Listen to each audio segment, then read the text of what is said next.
সঠিক নিয়ম না জানিলে হবে না কৃতকার্য, অনিয়মে কাজ করিলে বিপদ অনিবার্য। আসসালামু আলাইকুম বন্ধুরা, আবারও একটি নতুন ভিডিও নিয়ে চলে আসলাম আপনাদের মাঝে। আশা করি সম্পূর্ণ ভিডিওটি দেখবেন।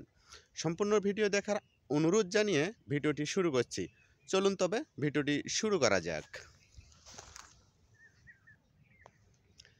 আজকে কথা বলবো নতুনদের নিয়ে। নতুনেরা কাজ করতেছে পুরো আদমে, ফেসবুক থেকে টাকা কামাই করবে। আসলে কাজ করতে গিয়ে কিছু কিছু কাজের ভুলও করে বসছেন।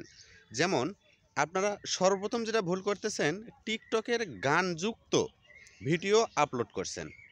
এটা আনঅরিজিনাল কন্টেন্ট, এটা থেকে আপনাদেরকে বিরত থাকতে হবে। দ্বিতীয় যেটা করতেছেন, রিলসের জায়গায় ভিডিও পোস্ট করতেছেন, ভিডিওর জায়গায় রিলস পোস্ট করতেছেন। আসলে রিলস কাকে বলে, ভিডিও কাকে বলে, এটা আপনাদের আগে বুঝতে হবে। রিলস হচ্ছে 15 থেকে 90 সেকেন্ডের মধ্যে ক্যামেরাটি এইভাবে খাড়াভাবে ক্যামেরা দিয়ে 15 থেকে 90 সেকেন্ডের মধ্যে যে ভিডিওগুলো করা হয়, এগুলোকে রিলসে আপলোড করতে হবে। এবং যেগুলো বড় ভিডিও তৈরি করবেন এবং ক্যামেরা এই দিক দিয়ে বড় ভিডিও যেগুলো তৈরি করবেন, সেগুলো অবশ্যই 3 মিনিটের উপরে হতে হবে। 3 মিনিটের নিচে হলে ওটাকে বড় ভিডিও বলা যায় না। এবং মাঝে মাঝে লাইভ করতেছেন 15 মিনিট, এই ধরেন 20 মিনিট, আসলে এটা লাইভ না। লাইভ সবসময় 30 মিনিটের উপরে থাকতে হবে। এগুলো অবশ্যই আপনারা মেনে ভিডিও করবেন, সফলতা আপনার জন্যই এসেছে।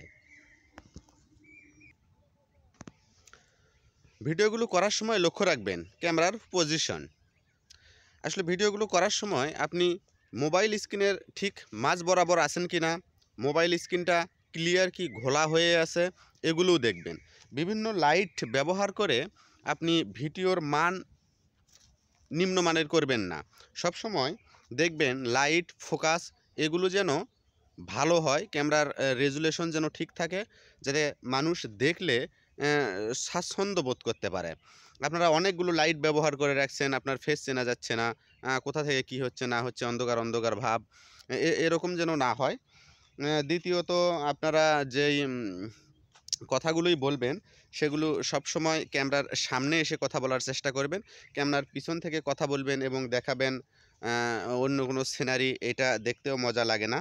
এবং এক সময়ে ভিডিও করে রাখছেন কোনো শট, সেগুলোকে পরে ভয়েস লাগাবেন, এগুলোও দেখতে বেশি একটা শোভা পায় না।